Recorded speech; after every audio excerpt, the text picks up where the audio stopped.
Development Program on research methodology and technological advancements in legal research. It is my honor to introduce a scholar of exceptional academic and professional standing, Professor Dr. Archana Ranka. Dr. Ranka currently serves as a professor at the School of Law, Devi Ahilya Vishwavidyalaya, DAVV Indore. With approximately 27 years of teaching experience in diverse law subjects, Dr. Ranka has a pillar of legal education and research. She has successfully guided 16 PhD awardees and currently serves as the legal cell in charge at DAVV.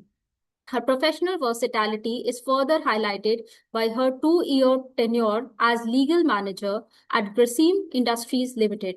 She has authored 3 books and contributed 25 chapters to various legal volumes and published 70 research papers in prestigious international and national journals. She has been invited as a keynote speaker or resource person 48 times and has presented research papers at 40 international and national conferences. Additionally, she has played a vital role in academic leadership by organizing 12 seminars and workshops under the aegis of DAVV.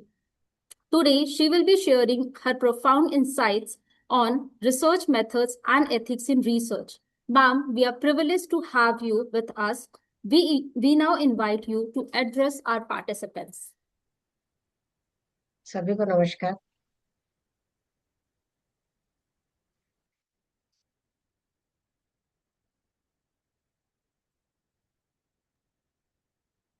Am I audible? Yes, ma'am, you are. Okay.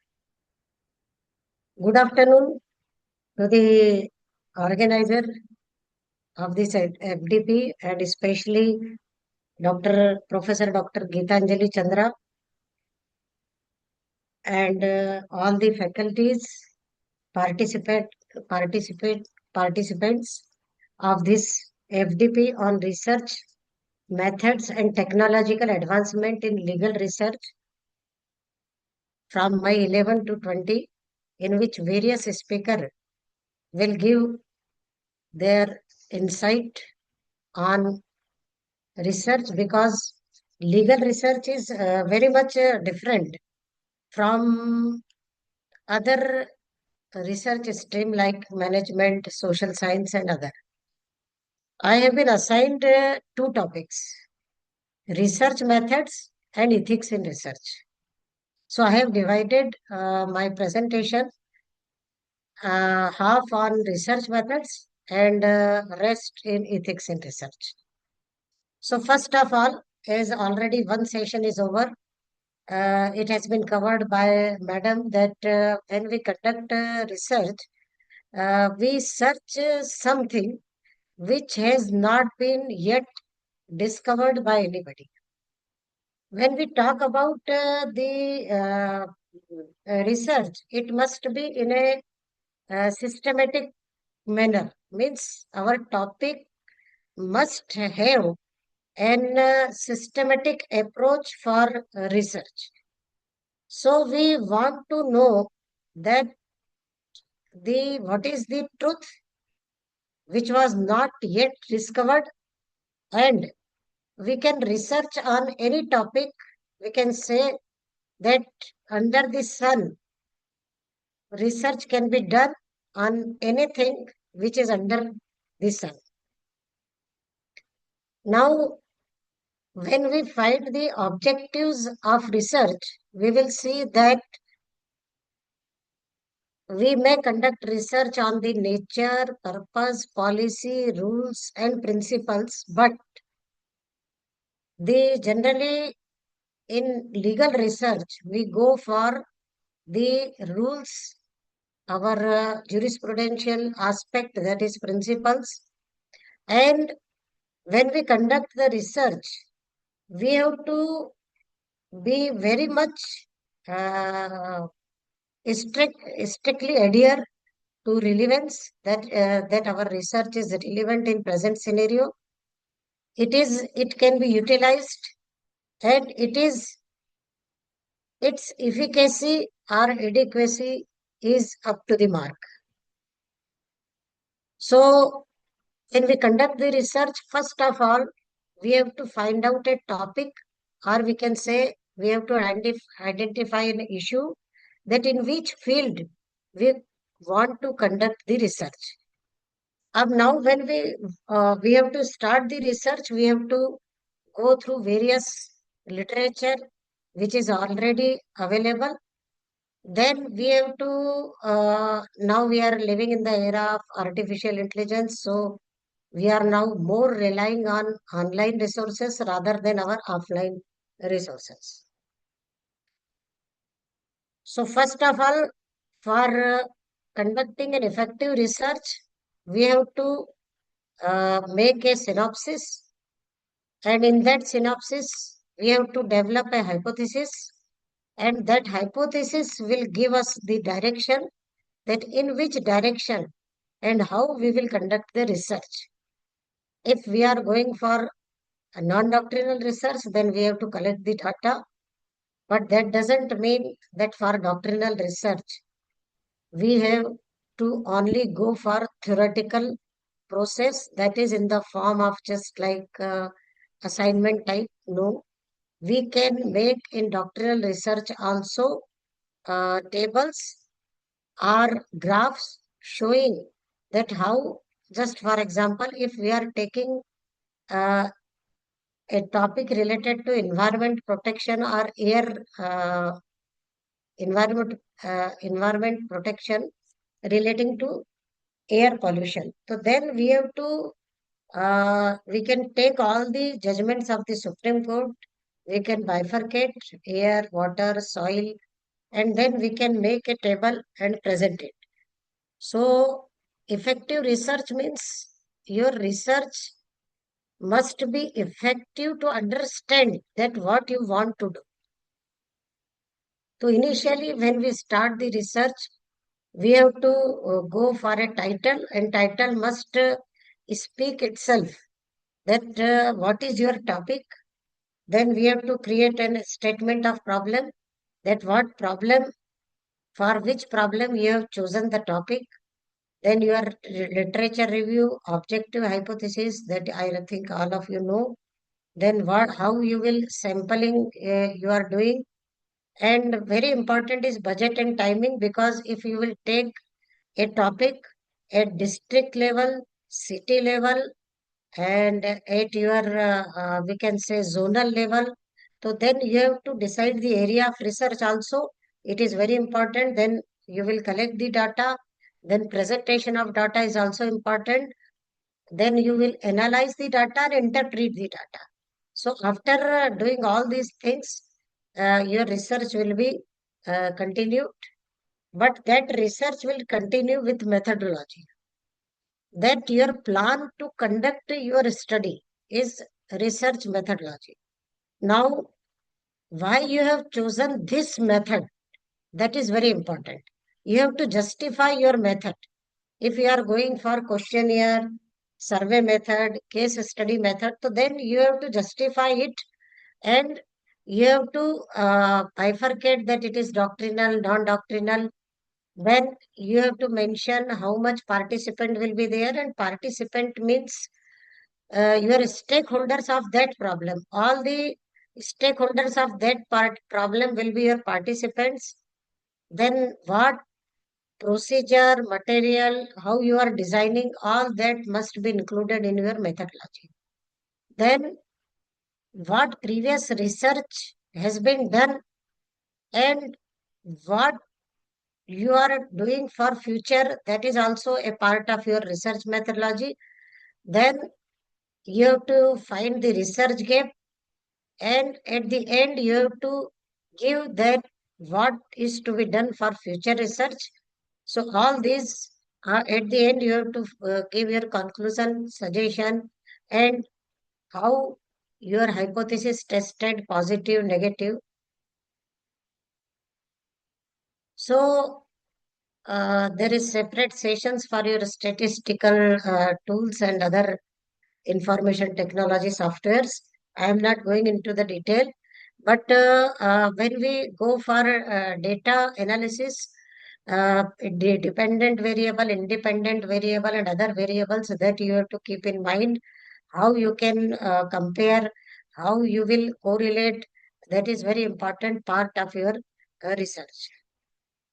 Now, when we go for the survey, then our census is going on nowadays.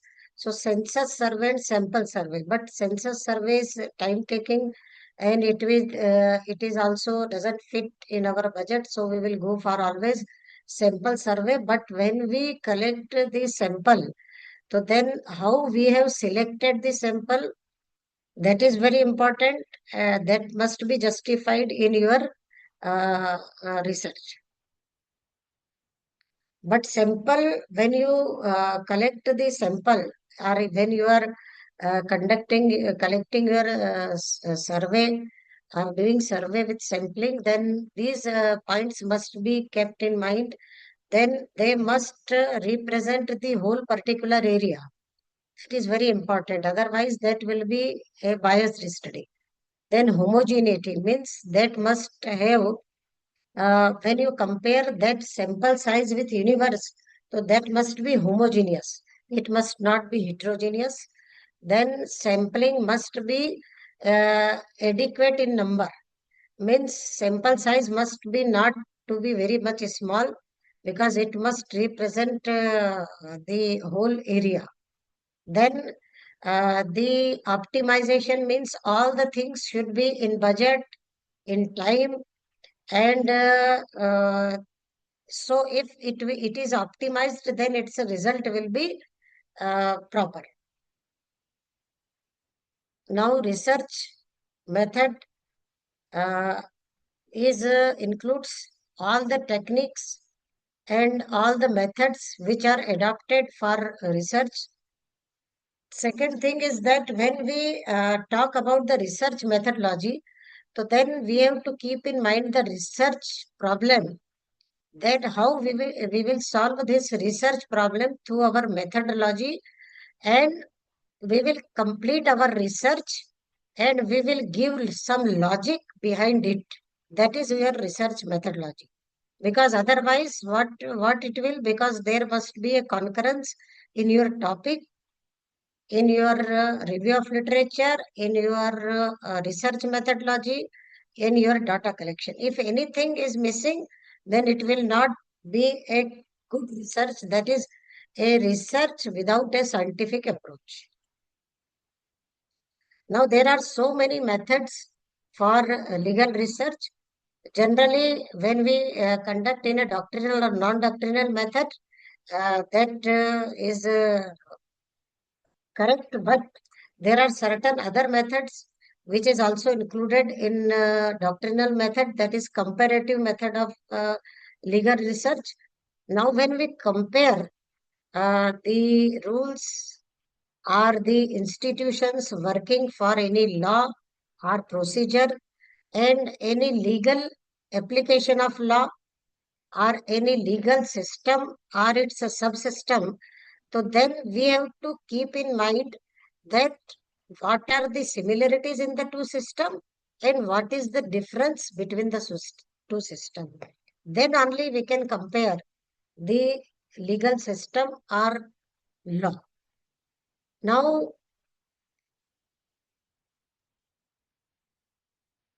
there are so many criterias by which we can compare, or comparative legal research can be done. It may be rules, it may be institutions, it may be procedures, it may be application of law, it may be legal system, it may be similarities, differences, or it may be implications of the law. So by all these aspects you can compare. But comparative legal research may be comparing the topic, contrasting, or exposing either the law or the legal system. Because when we go through any act or statute, that is a law in letter. But when we implement that particular law, that is law in action. So generally, in legal research, there is two things which are very important: law in letter and law in action. That is our legal system. Now, second kind of research which we are using in law is law impact assessment techniques. Now, assessment of law impact analysis is generally done in empirical legal research. That how the law is implemented on society, because there is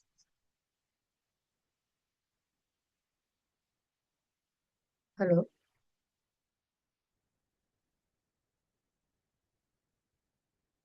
sorry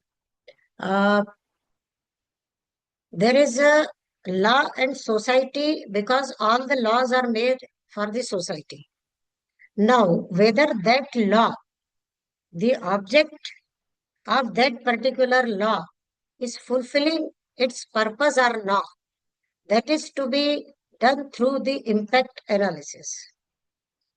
Now, law impact assessment is very much important.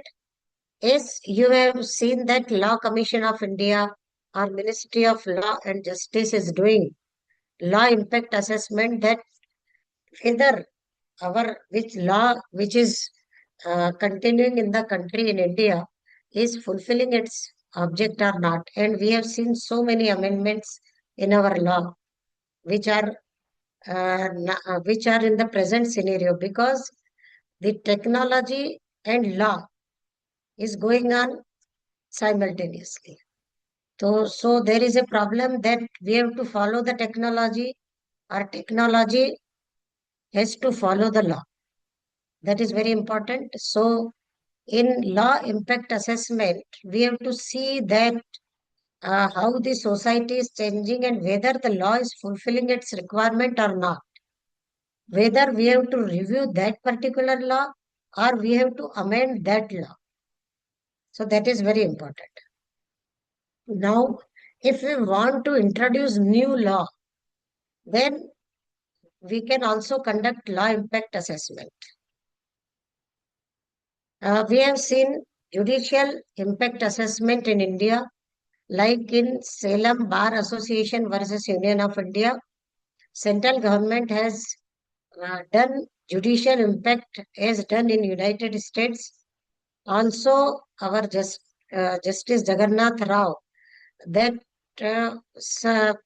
what in our existing legislation, what amendments are to be made. So these are some examples by which we can go for judicial impact assessment. Now, my next topic I have covered in some, we can say in summarized form, research methods. Now I am coming on my second part, that is academic integrity and ethics in research. Because when we talk about ethics, integrity is one of its essential.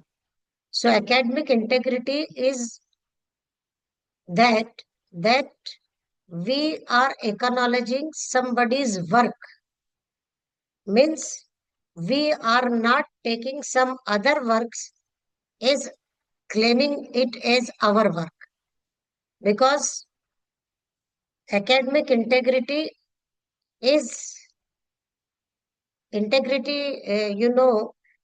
integrity is very much important for our society, because it is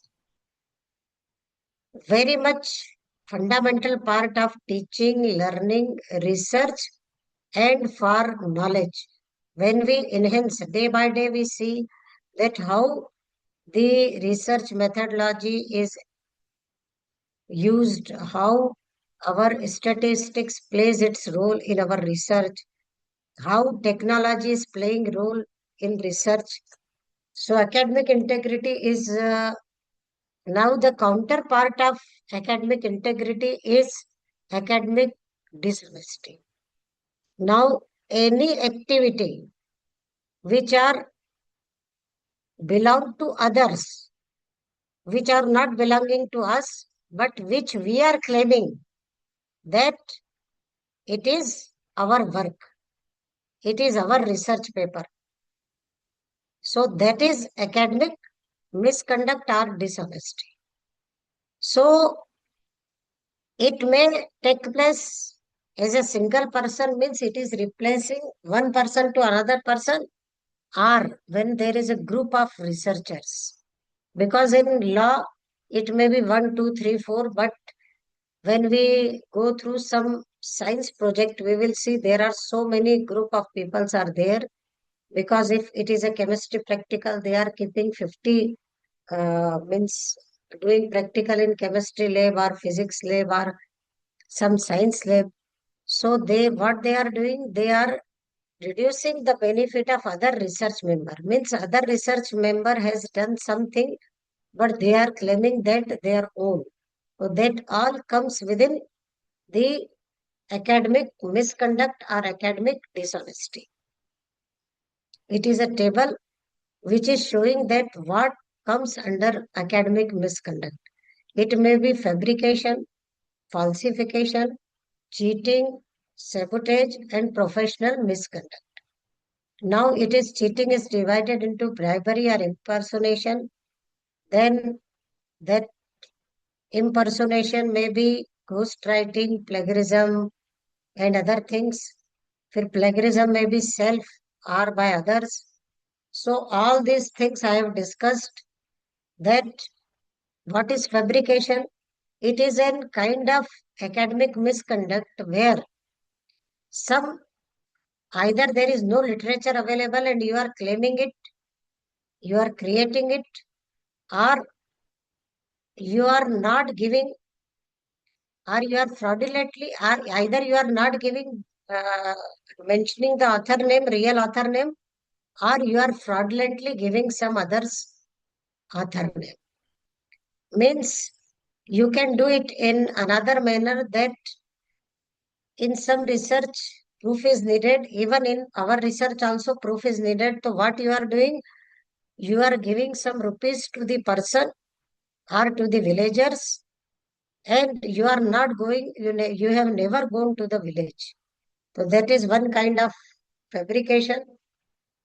Then falsification is an kind of academic misconduct in which what you are doing, you are changing the reference, or you are compiling some data. For example, I have conducted a study in Madhya Pradesh and I have collected the data. What you did, you have taken same topic, but you have changed from state of Madhya Pradesh to state of Rajasthan. And you have manipulated my data, my table, and you are claiming it as own. That is falsification. One more type of this misconduct is cheating, in which you are using bribery or impersonation. Means what you are doing, you are uh, giving, you are purchasing academic benefits through money, or you are impersonating, that you are using some other works as your own. That is also called ghostwriting.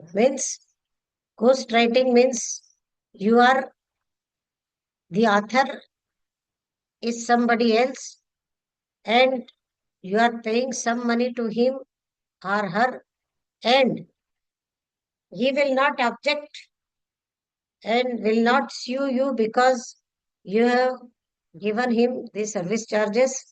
That is a kind of ghostwriting, and it is very difficult to detect and prove ghostwriters. Another kind of academic dishonesty is sabotage. In this, when there is a group of members in research, what you are doing, you are deleting the data from the computer, which is common for all the members, or you have taken others' data and you are analyzing it without his or her permission, or what are you doing? You are not cooperating with the research team. So all these are you are doing something which discredits his reputation. All these things come under sabotage. Now, professional misconduct is also one of the kind of academic dishonesty. In this kind of uh, things, you are using other by coercion to gain the personal benefits, or the some of the is extortion of money or through sexual harassment. Now, plagiarism is the counterpart of one of the kind, that is academic dishonesty is defined as plagiarism, and plagiarism is defined as it has been came into existence in Europe in 18th century, that plagiarism is immoral, and plagiarism is stealing or publishing somebody's another work, either its language, thoughts, ideas, expressions, and representing it as our own work. So plagiarism is considered as academic dishonesty and breach of academic ethics. That we can say research ethics. Now, plagiarism after 18th century, it has been discovered that it is a wrong practice and it is against the ethics. So it included penalties, suspension, expulsion, and these are in academic, for academic benefit, these are included. As in law, it is not a crime, but it constitutes infringement of copyright. Now, plagiarism and copyright infringement are overlapping, but some types of plagiarism does not constitute copyright infringement. So, plagiarism is not defined or punished by law, but by UGC, it has been used in academic and in publishing companies or some journals which are publishing your research paper. There are so many plagiarism detection software like PlagScan, Authenticate, Drillbit, Turnitin, Original, which was previously Urkund. All these plagiarism detection software, in this software daily some data is uploaded and that will check the similarity. In 2018, UGC Promotion of Academic Integrity and Prevention of Plagiarism in Higher Educational Institution Regulation 2018 was brought by its meeting held on March 20, 2018, and by HRD Ministry it was approved and this was published in Official Gazette. Now, in this regulation, students and teachers who are guilty of plagiarism will lose their registration, and it has graded the punishment for plagiarism. Students have to submit a revised research paper if found plagiarized between 10 to 40%, and the duration of submission will be further 6 months. If the plagiarism is between 40 to 60%, a student will be deprived of submitting the revised paper for the duration of 1 year. The student's registration for a program will be cancelled if plagiarism is beyond 60%, and teachers are also punished if their research paper is plagiarized between 10 to 40%. They have to withdraw the manuscript. Madam time बता दीजिएगा कितना बचा है. Time Ma'am, कितना you बचा है have बता time. दीजिए. You have time. Yes. Okay. If the plagiarism is between 40 to 60%, they have to debar the supervisor from supervising masters, PhD, and MPhil students for 2 years and will be denied to single annual increment. If the teacher have more than 60% plagiarism, then suspension and dismissal is provided under this regulation. When we go through the deep in this regulation, section 2O defines that what comes under plagiarism and what document or papers will not come into plagiarism. Script includes research paper, thesis, dissertation, chapter in book, and other similar work submitted for assessment opinion, leading to the award of master and research level degrees or publication in print or electronic media by student, faculty, or researcher. As all these things are comes under the script, means what document are to be included for plagiarism and what not. However, अब यहाँ पे there is one exclusion clause that assignments, term papers, project reports, coursework, essays, and answer scripts, etc. are excluded from plagiarism. So particularly for the purpose of this regulation is to include research paper, book, thesis, and dissertation, but it excludes assignment, term paper, project report, essays, or answer script from plagiarism. So there are two things. Now, who is the author? Who will be called as author? The author definition is provided that is student, faculty, researcher, and staff of higher education institute who is creator of some academic work. Now, how staff will be involved, just like if we are doing research in labs, so lab instructor or some GRF, junior research fellow who is associated with research, all these are included in the staff of higher education. Now, for the purpose of this regulation, student will be, who will be a student who is admitted for pursuing a program of study including research degree. And researcher is who are conducting scientific or academic research in higher education institution. Now, who will be faculty? Now, it is very important that faculty means who is guiding the student. Faculty may be, it is very important, faculty may be regular, ad hoc, guest, temporary, contractual, and visiting. Visiting faculty is also included.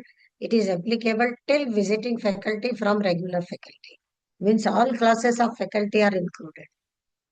Staff includes who is performing non-teaching work. They may be, now it is very important that staff may be regular, temporary, contractual, and even outsource employee will be, it will be applicable to that. Now, what are the duties of higher educational institutions? The duties of it is provided that what higher education institution should do, they have to prepare or establish a mechanism that will provide awareness to all the persons who are involved in research or academic activities, and it should promote academic integrity and prevent plagiarism. They should conduct sensitization programs, awareness programs, and seminars for responsible conduct of research, thesis, dissertation, promotion of academic integrity and ethics in education for students, faculty, researcher. Means these four categories: student, faculty, researcher, and staff. It is applicable to all four categories. Now, academic integrity must be included at UG and PG level as compulsory coursework. It must include elements of responsible conduct of research and publication ethics as a compulsory coursework for MPhil and PhD scholars. So it is mandatory for MPhil and PhD scholars. It must include elements of responsible conduct of research and publication ethics. There must be some lectures in orientation as well as a refresher course organized for faculty and other staff members so that they will adhere to the ethics in research.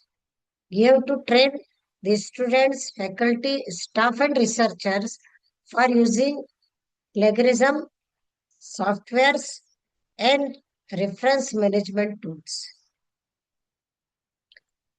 It is the duty of the higher education institutions to establish all the mechanism for detection of plagiarism and encourage the students, faculty, staff, and researcher to register on International Researchers Registry System. Now, what work will be excluded from plagiarism? Because we cannot change the definitions, mathematics formula, chemistry formula, physics, theorem, physics theorem. So all these things are, all quoted work is excluded, all references, bibliography, all these are excluded, all generic terms, laws, standard symbols, standard equations, and common knowledge up to 14 words is also excluded from plagiarism. Now, for punishment or for checking that whether plagiarism has taken place or not, when we receive a complaint, there are two authorities which are to be made by the higher educational institution, that is DAIP and IAIP, that is Departmental Academic Integrity Panel and Institutional Academic Integrity Panel. Now, DAIP will be established at the Department of Higher Education Institution. It will be composed of 2 members and 1 chairman, and chairman will be the head of the department, and 1 member of panel will be senior academician from outside the department, and another member will be expert of anti-plagiarism tool, and both nominated by the head of department. And for IAIP, there will be 3 members and 1 chairman. Chairman will be either Pro Vice Chancellor or Dean or Senior Academician of the institution. This panel has a power to investigate the cases of plagiarism, and it can review the recommendations of Departmental Academic Integrity Panel with justification, and the IAIP will submit final report to the head of the institution. There is a time limit of 45 days from the receipt of report of DAIP or receipt of new complaint. Now, there is one more terminology, that is self-plagiarism. Now, we are going through plagiarism in which we are claiming some other work as our own, but when we are claiming our own old work as our own new work, then it comes under self-plagiarism. UGC has published a notice on 20 April 20, and they have made a notice for self-plagiarism. Self-plagiarism takes place when we are republishing our published paper without full citation or without mentioning our name that it was published previously. Or what we are doing, publishing some smaller part of our longer paper or previous work without full citation, to show large number of publications in our name. Or we are using the same data which we have published earlier in another work without due and full citation. Or what we are doing, we are breaking our largest study into smaller sections and publishing them as our new work. Or we are paraphrasing our own previously published work without full citation of ourselves. When we analyze all our plagiarism, self-plagiarism, how we can prevent it, how we can go ahead to adhere to research ethics, we have to keep in mind that our academic integrity is to be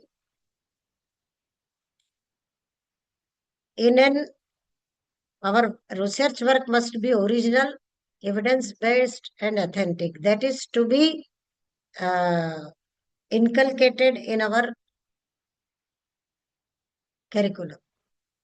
Then we can include academic integrity through course assessment, or we can design curriculum which are some modules which can be for research ethics. So we have to go for concept of AK, AS and RA. AK means to avoid plagiarism, we have to acknowledge. By acknowledging other works, it cannot be called as plagiarized work. Second is AS. AS means either we have to paraphrase, to rewrite the original author's own word, or we can read and understand and we can put the idea by rewriting in our words. The third step is RA, rate. Means what we have to do? We have to, some definition or important statements are there in law. So what we have to do? We have to formulate the original source alongside the author's own word. We can write both together. So what we are doing? We are integrating old with new. So by conducting these three easy steps, we can be away from plagiarism, acknowledging, rewriting, and direct quoting. The quotations are our jurisprudential principles. Now in the present digital age, there is a multiple sources are there. There is bulk contract teaching. We can say buying and selling of educational product, because there are so many advertisements. Preparation of assignment is done, research paper. Hiring of unidentified and unacknowledged person, that is cheating and ghostwriting. So that is an problem for us in digital age.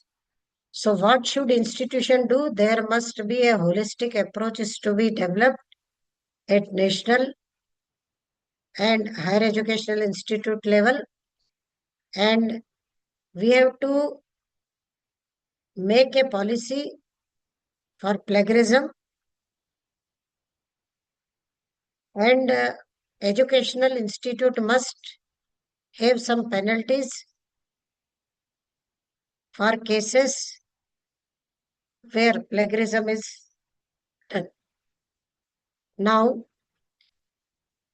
we have to involve the students and provide them opportunities for skills development so that they are ready to evaluate the sources, reading the books, making notes, and writing citations, and enhance the teaching and assessment approaches through some formative activities or assignments for engaging and meaningful purpose so that they can follow the ethics in research. Higher education institute should create online academic modules and tutorials, some exercises, quizzes, create some video or audio mechanism to illustrate the issue relating to plagiarism. Academic integrity maturity model was prepared with academic integrity rating system in USA based on International Center for Academic Integrity with aim of creating for assessing institutional policies for academic integrity. Just like other policies in an academic institutions are there, we have to be very much strict about our policy for plagiarism. Now, academic integrity majority model includes the transparency, then fair and effective policies for handling plagiarism and academic dishonesty.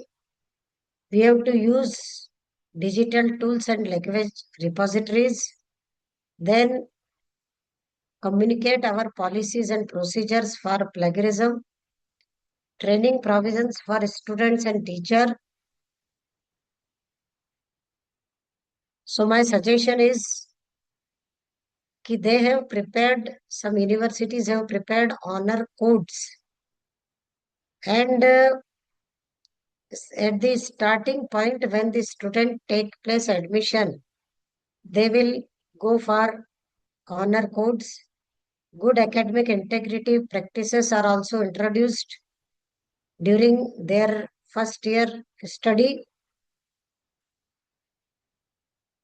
There must be, if there is any integrity violation is found, then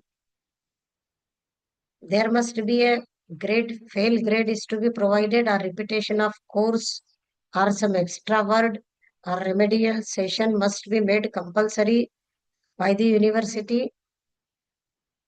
It is not easy to set some guidelines, rules, or expectation, but it must ensure uniformity and enforcement for all the students who are taking admissions. Creating awareness is the need for the academic integrity. It may be at primary level, secondary level, or higher education level. Review of institutional policies and framework is very important because it must be accepted by the students and it must get support of all the stakeholders. Then only our policy will work. Ensuring that all the staff, students, and other academic members are aware of the regulation for academic integrity, and there must be some good academic integrity practices which may be in the form of reward, promotion, or motivating the students or teachers.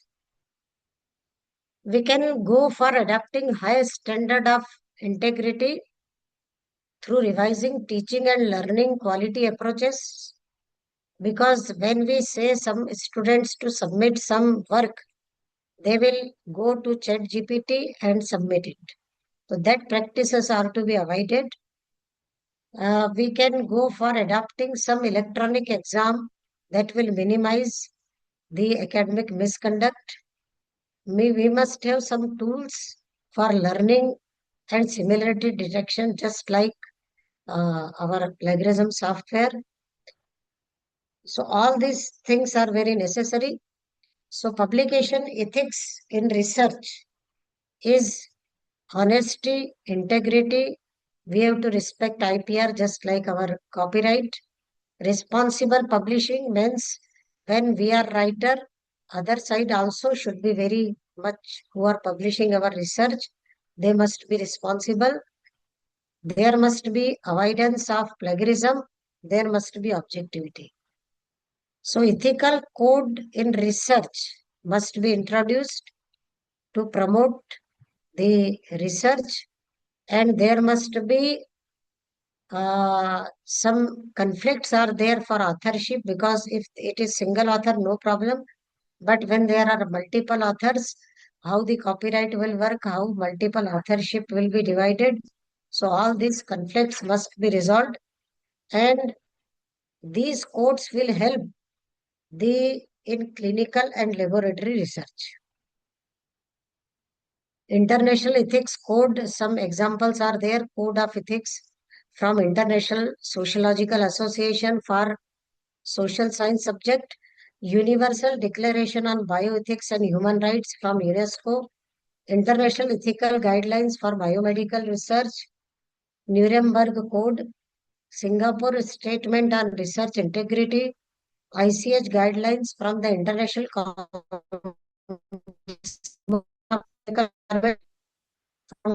Pharmaceutical Research.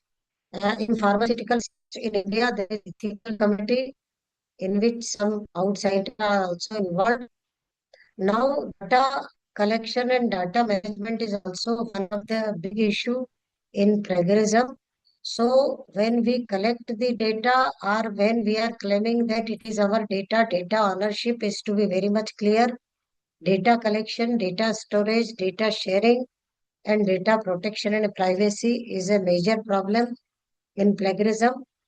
In authorship also, there are guest authorship, gift authorship, host authorship, and author's name.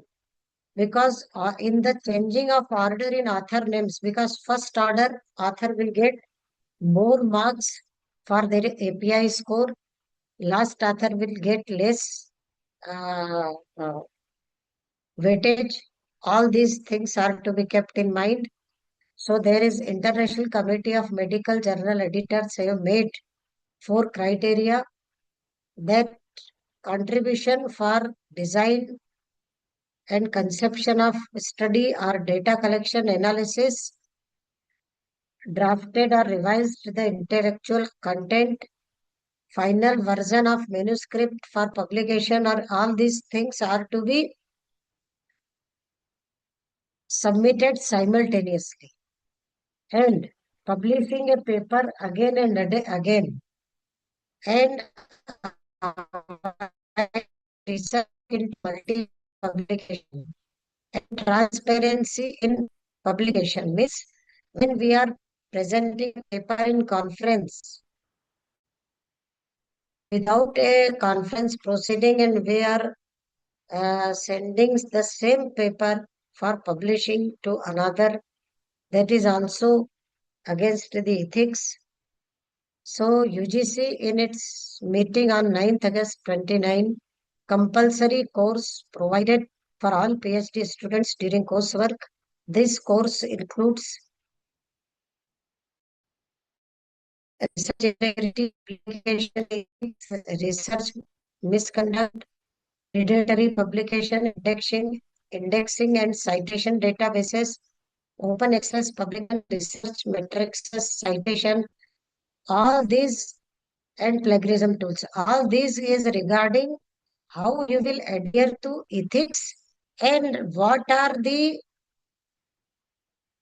important publishers who are publishing, because H index, your citation index, all these are very important, and these will have a high value.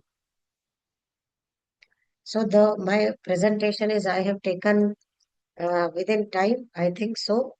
So now the session is for question and answer. If you want to ask any, I can answer.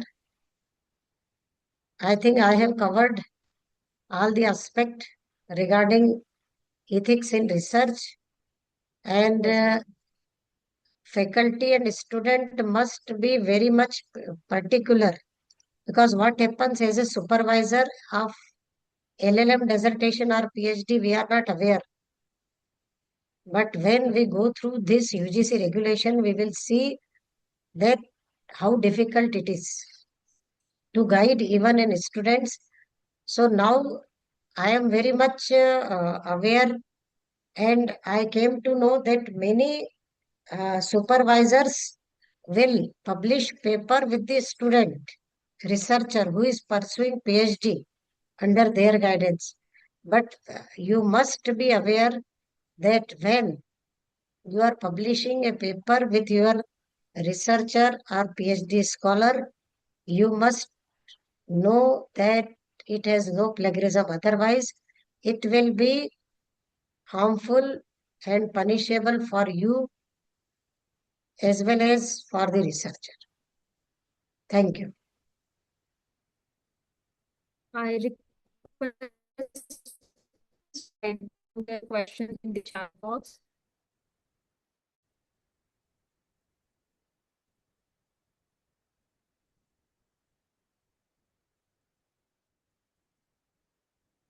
Thank you, ma'am. I think all have seen that it is very much strict provisions are there by UGC. So no questions are there. I have made You have presentation that explained so well, ma'am, that I think questions are not there. so half an hour is left. I think it is 1 o'clock, 1:05, So 1:03. no issue, ma'am, because the topic is you had completed the topic in a way that nothing is left. So what Yes. I think that we will be, if it is, we will give some time, ma'am, in There is future. one question from Vijay One Lakshmi that, question. Madam, how AI and ethics considered? Now, this is a very good question. When we go for our PhD reports, previously 6 months or a year back, there is one plagiarism report less than 10%, but now there are two reports are generated from plagiarism, anti-plagiarism softwares. One is AI generated material report and one report is similarity. So don't bother when you are using ChatGPT, you will come within AI generated material.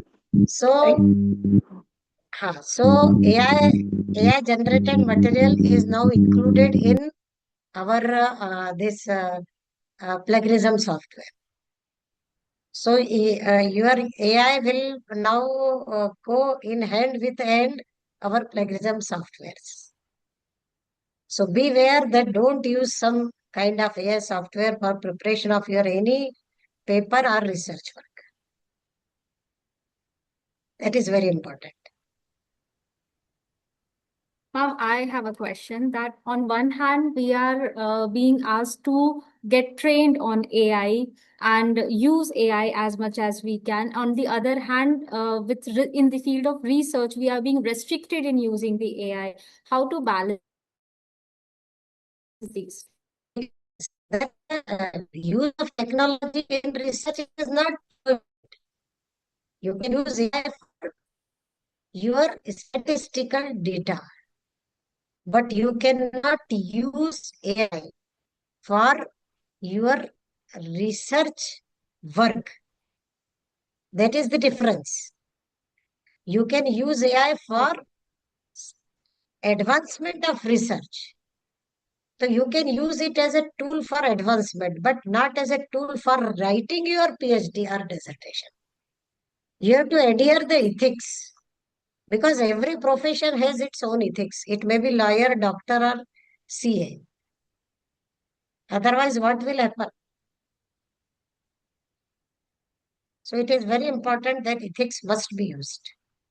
Yes, yeah. Any more Yes, question? No Namrita, question. bind Wow. up the session because ma'am have very Yes. busy schedule. Yes, we are getting no questions. So I'll extend vote of thanks.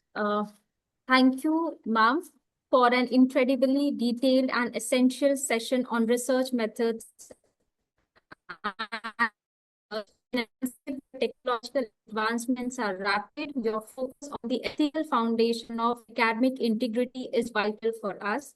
On behalf of the Acropolis Institute of Law, I extend our sincere gratitude to you for sharing the wisdom gained from years of academic excellence, for your time, and for reinforcing the ethical standard that define high-quality legal research. Thank you.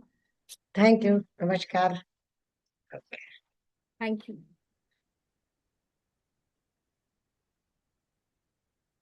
The feedback form will be shared in the WhatsApp group. You may leave. Thank you.